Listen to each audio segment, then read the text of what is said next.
दोस्तों सब्सक्राइब करें और इस बेल आइकन को दबाएं और पाएं वीडियो सबसे पहले। मैं भारत को भारतीयता की मान्यता के आधार पर फिर से खड़ा करना चाहता हूं, उस काम में लगा हूं। शक्कर जैसी ही दूसरी जो सबसे खराब चीज है जिससे आप नफरत करिए, घृणा करिए, उसका नाम है डालडा,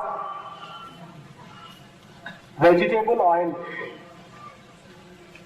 डालडा के नाम से तो आप सब समझते हैं।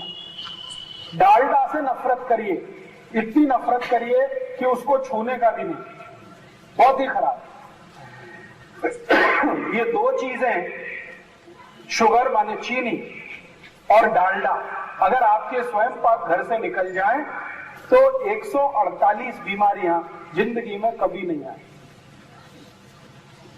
तो आप बोलेंगे जी डालडा की जगह क्या उपयोग करें? तेल वापरिए। और तेल कौन सा?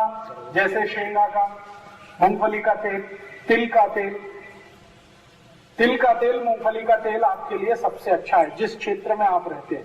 अगर आप चाहें तो सरसों का तेल भी खा सकते हैं, राई का तेल भी उपयोग कर सकते हैं, आप चाहें तो नारियल का तेल। लेकिन आप जहां रहते हैं, इस 40 गांव के आसपास का जो क्षेत्र है, यहाँ के लिए सबसे अच्छा शेंगा तेल ही है और तिल का तेल।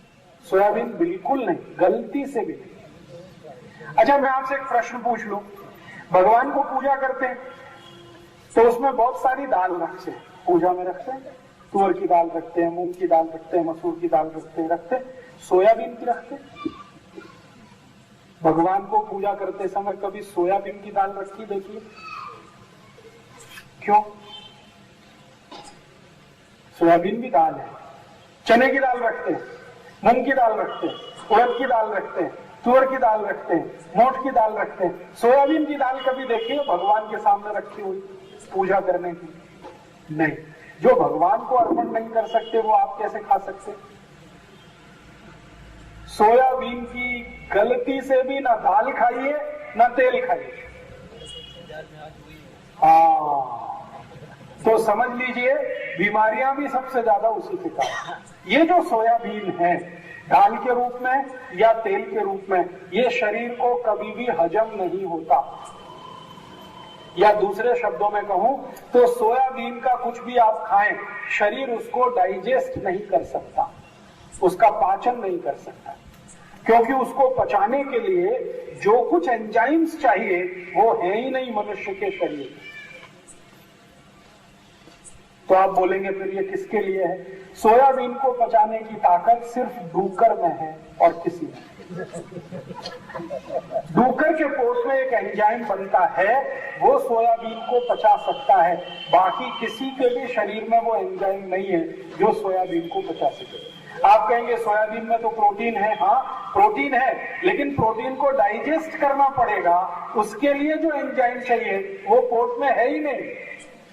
इसलिए मनुष्यों को सोयाबीन का तेल, सोयाबीन की दाल, सोयाबीन का कुछ भी, सोयाबीन का अगर वो आता है ना दूध आजकल आने लगा, ये सब निषिद्ध है आपके लिए। आप कभी मत खाना है, कितना भी सस्ता मिले कभी मत खाना, और कितना भी महंगा मिले तेल खाना, मूंगफली का हो, तिल का हो, सूरजमुखी का हो। नहीं तो मैंने आपको कहा एक तेल आता है सरसों का, सरसों का तेल इधर चलता, राई का तेल जिसको कहते, नहीं चलता तो छोड़ दो, जो आपके यहाँ चलता वही लो। लेकिन शुद्ध तेल खाना, ये वेजिटेबल ऑयल भी है ना, ये भी तो तेल ही है ना, ये नहीं खाना था। डालडा, या डालडा जैसे नाम से आता है, गगन, तरंग, नंबर 1, हनुमान जी, ये और वो, ये सब खतरे ही खतरे हैं, जहर ही जहर। तेल खाना हो शुद्ध, सीधा सीधा तेल खाना। और मैं तो आज आपको ये भी कहूंगा, रिफाइंड तेल भी कभी मत खाना। रिफाइंड और डबल रिफाइंड और ट्रिपल रिफाइंड, जितना ज्यादा तेल रिफाइंड होता है उतना ही जहर उसमें बढ़ता चला जाता है। मैंने अभी पिछले 3 साल एक एक्सपेरिमेंट किया खुद। मेरे पास 100 से ज्यादा ऐसे पेशेंट हैं जिनको डायबिटीज और डायबिटीज के साथ ब्लड प्रेशर और ब्लड प्रेशर के साथ गुर्दे दुखना, ऐसी 4-5 बीमारियां एक साथ हैं एक ही शरीर में, 4-4, 5-5 बीमारियां। ऐसे 100 से ज्यादा मरीजों को मैंने क्या किया, कोई औषध नहीं दिया, उनको बताया नहीं। हमारे होम्योपैथी में मैं जो चिकित्सा करता हूं, हम बोले नहीं तो मालूम नहीं है सामने वाले को कि वो औषध खा रहा है कि नहीं खा रहा है। वो आपने देखा सफेद सफेद गोलियां होती हैं छोटी छोटी, मीठी मीठी, हम उसमें औषध नहीं डालते कई बार, लेकिन पेशेंट तो खाता, वो सोचता अरे ये औषधि है, क्योंकि औषध उसमें डालो या ना डालो गोली एक ही जैसी। हम उसको प्लेसिबो कहते हैं, बिना औषध की।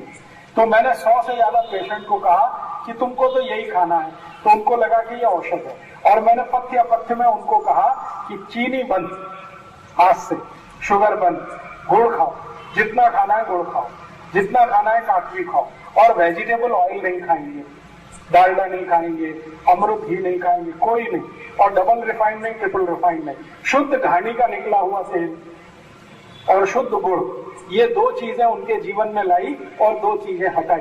आपको सुन के आश्चर्य होगा, 8 महीने से मैं उनके ऊपर ये प्रयोग कर रहा हूं, एक एक की बीमारी ठीक हो रही है। डायबिटीज उनकी नॉर्मल हो रही है, अर्थराइटिस बिना दवा दिए ठीक हो रही है, अनिद्रा की बीमारी बिल्कुल ठीक हो गई है, गैस बनना बिल्कुल बंद हो गई है, एसिडिटी बिल्कुल चली गई है, मोटापा कम हो रहा है, सब बीमारियां बिना औषध ठीक हो रही। लेकिन वो पेशेंट नहीं जानते, मैं जानता हूं। पेशेंट क्या सोचते, ओ राजीव भाई की औषध बड़ी मात्र से। तो आपके स्वयं पाक घर से जो निकालने की चीज है, वो एक तो शक्कर है, चीनी, और दूसरा है डालडा, घी।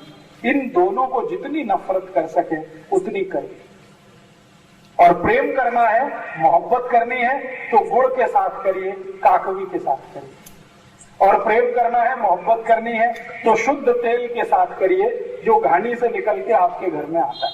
शुद्ध तेल जितना भी खाएंगे कोई परवाह मत करिए, बिल्कुल हृदय घात की चिंता मत करिए।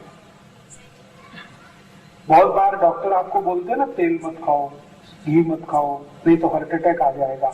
ऐसे सभी डॉक्टर के साथ में चैलेंज करके शास्त्रार्थ करना चाहता हूं। तेल और घी शरीर के लिए उतना ही आवश्यक है जितना आपके शरीर के लिए पानी। अगर तेल घी नहीं होगा शरीर में, आपका शरीर नहीं चलेगा। आप जानते हैं कि आपके घुटने चलते हैं, कमर आप नीचे ऊपर होते हैं, सवेरे से शाम तक कितनी बार आप बैंड करते हैं फिर भी ये काम करती है, कितना किलोमीटर चलते हैं फिर भी ये काम करते हैं। ये सब तेल और घी का ही प्रताप है। तेल भी चाहिए शरीर को, घी भी चाहिए, लेकिन कौन सा तेल और कौन सा घी, ये महत्व की बात है। फैट्स चाहिए, बिना फैट्स के जिंदगी चलेगी नहीं, लेकिन अच्छा वाला फैट चाहिए, जिसको सरल भाषा में कहूं गुड फैट्स चाहिए। और ज्यादा अच्छी भाषा में कहूं, परिष्कृत भाषा में कहूं तो आपके शरीर को हाई डेंसिटी लिपोप्रोटीन जरूर चाहिए, HDL। और जो नहीं चाहिए वो LDL और VLDL, very low density lipoprotein, ये भी फैट का एक स्वरूप है, और LDL लो डेंसिटी लिपोप्रोटीन, ये भी फैट का एक स्वरूप है। तो LDL VLDL तो नहीं चाहिए, HDL चाहिए, बिना उसके शरीर चलेगा नहीं। और HDL सबसे ज्यादा मिलता है वो शुद्ध तेल में ही मिलता है। शुद्ध तेल माने जो घानी से निकलकर सीधे घर में आया वो तेल। आप कहेंगे जी उसमें बास आती है, वो बास ही तो उसकी प्रोटीन है। फिर आप कहेंगे वो दिखने में अच्छा नहीं लगता, उसका कलर ही प्रोटीन है। अगर तेल का कलर निकाल दिया तो तेल का सत्यानाश कर दिया आपने, उसकी बास निकाल दी तो तेल सवा सत्यानाश हो गया। उसकी बास और उसका रंग, ये दोनों आपको जो खराब लग रहे हैं, वास्तव में वही HDL है, उसी में से HDL बनेगा, और वो बहुत आवश्यक है। करने चलेगा, खरडे चलेगा, राई का तेल चलेगा, करने का तेल चलेगा, सूरजमुखी का चलेगा, आपको शेंगा का तेल चलेगा, आपको तिल का तेल चलेगा, आपको नारियल का तेल चलेगा, सोयाबीन छोड़कर कोई भी चलेगा। हाँ, एक तेल नहीं चलेगा, वो ध्यान रखना, वो भारत में तो होता नहीं है, आजकल बाहर से आने लगा है, पामोलिन तेल, ये नहीं चलेगा। ये पामोलिन तो बहुत ही खराब है, खराब से भी ज्यादा खराब, डालडा से भी ज्यादा खराब है पामोलिन। कारण क्या है, पामोलिन को डिसइंटीग्रेट करने के लिए शरीर का तापमान ही चाहिए कम से कम 40 से 47 डिग्री, और वो होता नहीं कभी, बुखार आने पे ही होता है वो तो। इसका माने स्वस्थ आदमी को पामोलिन तेल कभी भी डाइजेस्ट नहीं होता।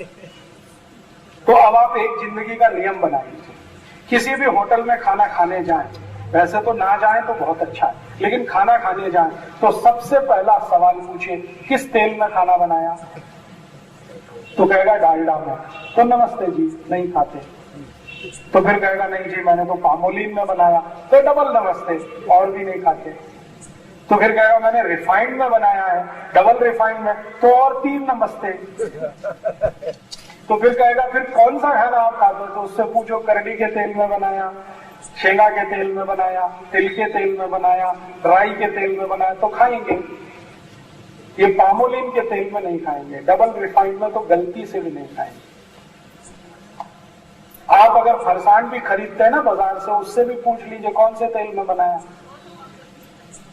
तो ये पूछ कर ही खरीदिए। और अगर आपको ज्यादा चिटचिट झंझट लगता है तो घर में खुद बना लीजिए, फरसान बाजार से क्या लाना, उतना तो हम कर ही सकते हैं।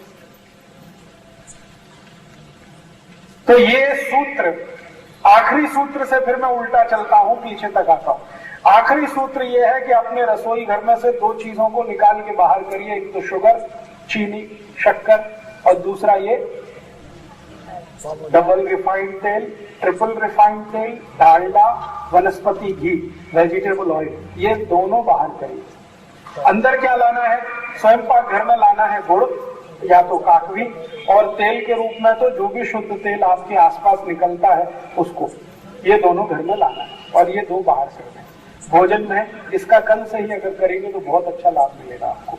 आप में से किसी को भी अगर डायबिटीज है, किसी को भी गुर्दे दुख रहे हैं, किसी को भी कमर दुख रही है, ये कल से ही शुरू कर दीजिए। शक्कर बंद, गुड़ चालू, शक्कर बंद, काकवी शुरू, और ये रिफाइंड तेल बंद, शुद्ध तेल शुरू। मैं 15 दिन की आपको गारंटी दे रहा हूँ, 15 से ज्यादा दिन नहीं लगेंगे। 15 दिन के बाद आप अपनी शुगर टेस्ट कराना, पहले से ज्यादा बेहतर स्थिति होगी। और 2 महीने बाद कराएंगे तो शुगर हो सकता है नॉर्मल ही हो जाए, बिना इंसुलिन के, बिना औषधि के। ये गुर्दे दुखना अपने आप बंद हो जाएगा, कमर दुखना अपने आप बंद हो जाएगा, पेट में एसिडिटी अपने आप खत्म हो जाएगी, ये चला ही जाएगा। शरीर आपका पहले से बहुत अच्छा हो जाएगा। चाय में भी गुड़ की चाय बनती है कि नहीं, और वो शक्कर से अच्छी होती है, टेस्ट में भी अच्छी है। गुड़ की चाय पीजिए, काकवी की चाय पीजिए, दूध में डालना है तो गुड़ मिलाइए, दूध में मिलानी है तो काकवी मिलाइए, अगर ताक में मिलाना है तो गुड़ मिलाइए, और मिलाना है तो काकवी मिलाइए। शुगर बिल्कुल बंद। बासुंदी भी खानी है तो गुड़ की खाइए, हाँ बासुंदी गुड़ की खाइए। खीर बनानी है तो गुड़ की बनाइए, खीर बनानी है तो काकवी की बनाइए, लड्डू बनाना है तो गुड़ का बनाइए, काकवी का बनाइए। जो मिठाई आपको बनानी है खूब बनाइए, गुड़ की बनाइए। गुड़ आप कितना भी खाएंगे तकलीफ नहीं आएगी। मैं तो सबको बोलता हूं जिनको डायबिटीज है वो भी गुड़ खाए तो तकलीफ नहीं आएगी, क्योंकि गुड़ में जो शुगर है ना वो मोनोसैकेराइड्स फॉर्म में है, और शक्कर जो है वो पॉलीसैकेराइड, दोनों में जमीन आसमान का। इसलिए गुड़ खाइए, काकवी खाइए, कोई तकलीफ नहीं। बासुंदी भी खाए गुड़ की, दूध में डालना तो गुड़, दूध में मिलाना तो काकवी। अगर आपको शरबत पीना मान लीजिए तो गुड़ का पीजिए ना, गुड़ का शरबत, क्या बुराई है। नींबू की शिकंजी बनानी है गुड़ में बनाइए, काकवी में बनाइए। शक्कर बिल्कुल बंद कर,